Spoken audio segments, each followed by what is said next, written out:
If you don't like exercise and have no time to work out, this video is for you. So many people simply don't have time to exercise. They have a very busy lifestyle, and I realize that most people are not lazy. Laziness is not the problem. I think the biggest reason people give up is that the exercise they're doing doesn't align with their biology. Just hear me out. If you tell someone they have to drive to a gym, find parking, pay for the gym, and get on a treadmill for 45 minutes, it's very artificial. Many people resist that because it's so unnatural. Not to mention, we're wired to avoid pain and boredom, and that's very boring. And sometimes it can be very painful. But what I'm going to show you today is a much easier way to inject exercise into your lifestyle without feeling like you're even exercising. So let's go through the list. Yes, 18 ways for you to choose from. We definitely can find one that works for you and fits into your lifestyle. Number 1, every hour you're on the computer, okay? You take a break, and for just 3 minutes, you do a high-intensity exercise, whether it's push-ups, burpees, or any high-intensity exercise, just for 3 minutes. So, if you're on the computer for 8 hours, okay, times 3 minutes, that is going to add up. These short workouts offer major benefits and match full workouts in effectiveness. And it's something that everyone can do because it's just a few minutes squeezed into your current schedule. After all, it's very, very bad to sit at your desk for 8 hours, and I've done it for years. All right, number 2. How about a 4-second workout? Can you afford 4 seconds? Of course, we're not just talking about 4 seconds. We're talking about doing a 4-second workout 20 times in a given day. And I'm talking about a high-intensity 4-second type workout, whether it's jumping rope or sprinting. This type of workout is very therapeutic to the body because you're creating this wave approach and you're spiking your pulse rate in a high-intensity way. Only 4 seconds, so it's very easy to do, but you just do it spread out over time, 20 times. Anyone can do a 4-second workout. You just do it repetitively because when we go through number 11, you will understand. So in essence, if you make your goal ridiculously small, it makes it doable. Something is better than nothing, and it does add up. Okay, number 3. 15 minutes every week of weight training can create significant improvement in your muscles. 15 minutes once a week. I think most people can do, find time in their schedules to accommodate this. And I'm talking about working as many muscles as you can in one workout. And 15 minutes is not a long time, but it'll create a significant effect on your muscles. Especially as we're getting older, we have what's called age-related muscle loss. It's called sarcopenia. And the way that you counter that is by working your muscles. Let's talk about number 4. This one is really simple. All of us should do it. A lot of people are on the phone. Do you get on the couch while you're on the phone? Do you sit down? No. You should be walking around, pacing around on your phone, or going for a walk. That way, you can kill 2 birds with 1 stone. All right, number 5, go outside and do some work outdoors daily, exposing yourself to the sun while you're doing physical work. Whether it's in the garden or you're fixing something, it's a great workout. So being outside, you get oxygen. You get the sun. What do you get from the sun? You get a serotonin increase. You get nitric oxide for the arteries. You get vitamin D. You get infrared, which will increase your mitochondria. So this is one of my favorite things, and I highly recommend everyone get out there at least half an hour or an hour a day, minimum. Number 6, Soleus push-ups. We talk about this in another video, a seated move that can cut blood sugar rise by 52% and insulin demand by 60%. What's the soleus muscle? That is one of your calf muscles, and it's a very unique muscle, and it doesn't get tired. And you can actually, underneath your desk when you're sitting, you can raise your knee and bring it down, pumping the soleus muscle both alternately or at the same time. But what's really unique about that muscle, there's some research to show that it can help balance your insulin and blood sugar, which is quite interesting. And so this is another simple hack that everyone should do while they're at their desk. So they're not just sitting there, doing the work. They're actually killing 2 birds with 1 stone. Let's talk about number 7, walking after each meal. This is another thing I highly recommend. After you eat, go for a walk. Go for a 15-minute walk to burn off any sugar that you just consumed in your diet. Because if you consume some sugar and you don't burn it off, guess what? It's going to be stored as fat. Number 8 is using creatine. This is a supplement you can get, and you combine this with strength training. It will help you get more energy and strength when you're working out. Because one of the barriers that people have is, I don't have enough energy to work out. This can give you more energy to work out and also enhance your performance. A couple of other things that you could do to get more energy are to take more magnesium. Not only is it good for relaxing your muscles and helping you sleep and preventing cramps, but it's also essential for making energy. So, magnesium is important, and also vitamin B1. B1 can also help increase your energy. And there's one more thing that can increase your energy, and that's potassium.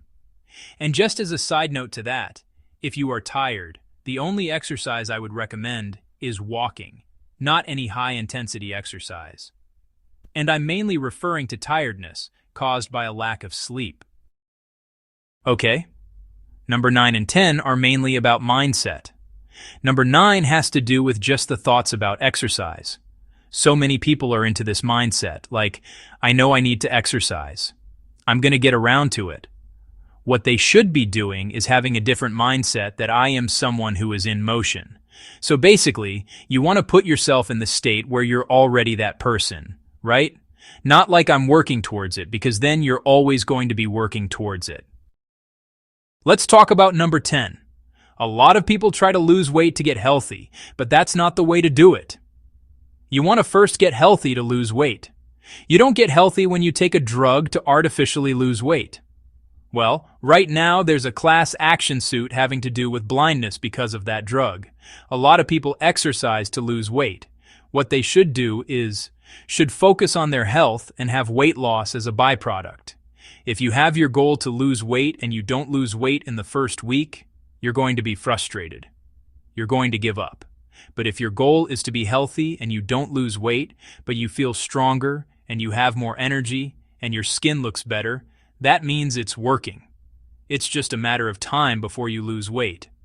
A lot of people, as they exercise, they build more muscle because they are coming out of this atrophic state. And with more muscle comes more weight. With more exercise comes more solidity of your bones. So you actually get more bone strength.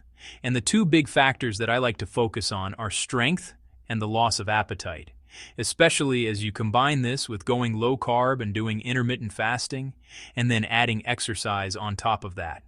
Now I've already talked about. Number 11, break down any goals that you have into mini goals. If they're too big, just break down the goal into tiny goals and make it easier for you to get there.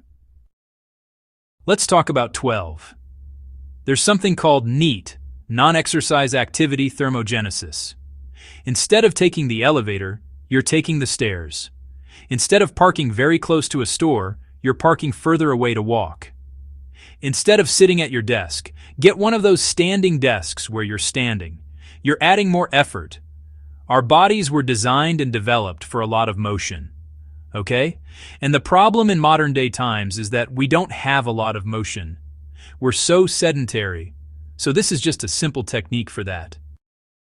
Number 13 is kind of what we talked about here, but micro workouts. A lot of times, I get busy with a lot of different projects, but I always will do a short little tiny workout, and sometimes it's only a few minutes. And then I might squeeze in another workout a little bit later, and then another workout later. So these micro workouts do accumulate, and sometimes they're actually better than a full workout because you're creating this nice spike in a wave of intensity, but you're allowing your body to rest. Number 14, change your environment. Let's say, for example, in a part of your house, you have a door frame, and you put a pull-up bar in there.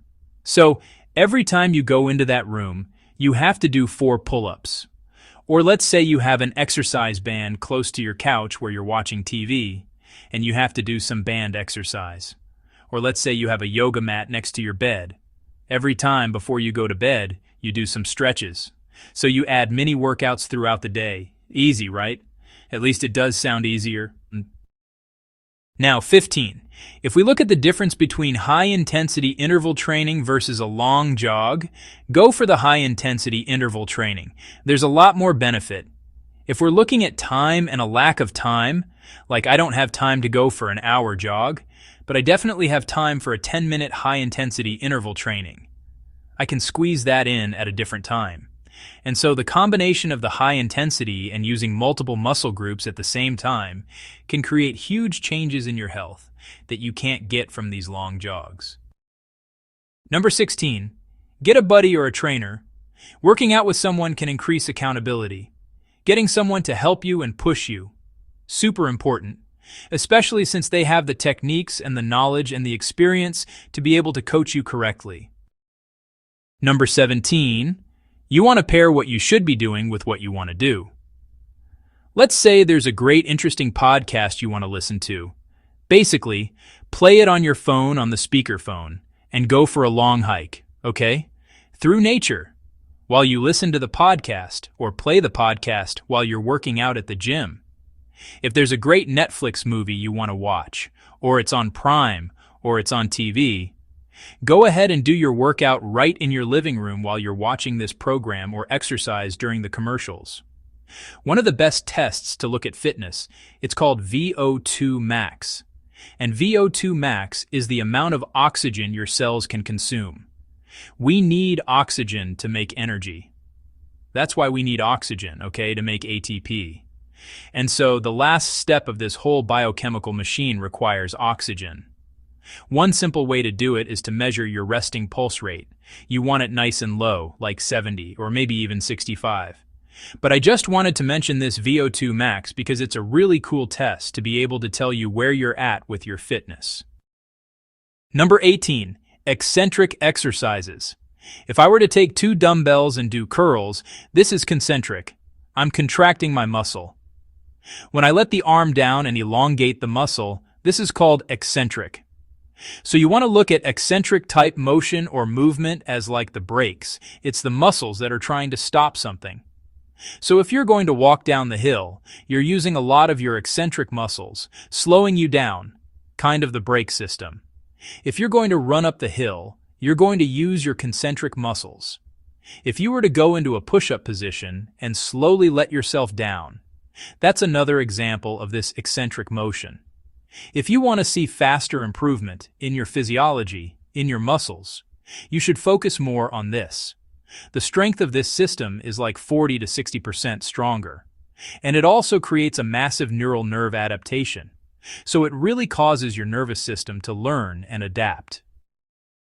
But what's really amazing about this motion is that you get 2 to 3 times the mechanical tension on your muscles.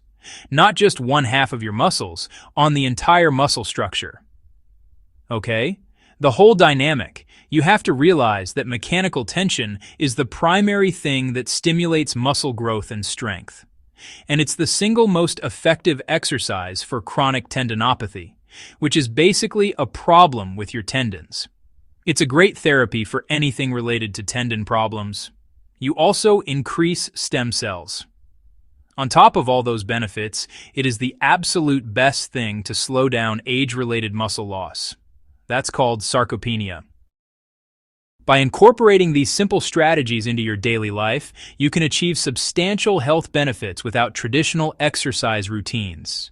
The key is to find methods that suit your personal preferences, environment, and schedule, making movement a natural and enjoyable part of your day. If you want to learn more about creatine and Soleus push-up, watch these 2 videos. Just click on the screen. Thanks for watching.